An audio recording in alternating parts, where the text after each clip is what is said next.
Title: The Blade That Must Not Break. The hammer rose and fell like a heartbeat.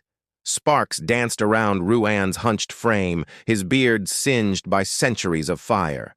The forge glowed an eerie violet, lit by a flame not of this world, but drawn from the broken star heart of a fallen god. Each strike of his hammer echoed with intention. He wasn't forging just a weapon. He was forging a prison.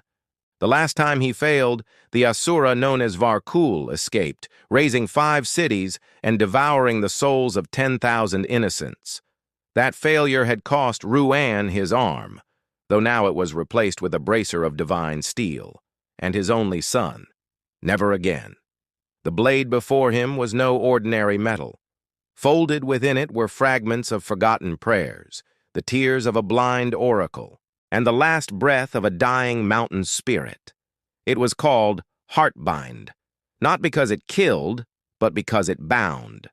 Just as Ruan added the final rune, a ripple passed through the forge. The shadows shifted unnaturally. Someone stood behind him. "You're early," Ruan muttered, not turning. A voice cold as obsidian replied, "The Asura is already waking." Ruan finally turned. The figure was cloaked in chains and mist, a celestial warden, a messenger from the Court of Balance. "You doubt the blade," Ruan said simply. The warden said nothing. Ruan lifted Heartbind. "I do not forge for glory. I do not forge for vengeance. This blade is not for heroes. It is for necessity." The warden nodded. "Then come with me. The vessel nears its break." They traveled through a rift of lightning and memory, emerging in the Valley of Silence. Below them, the chained Asura thrashed, its form shifting between storm and shadow, whispering in tongues that curdled the sky. Ruan stepped forward. The Asura paused, sensing him. "You," it hissed.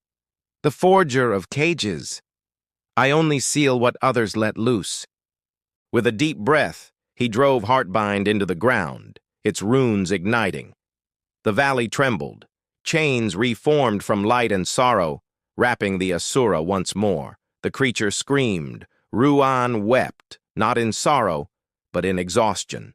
The blade had held, for now. But he knew.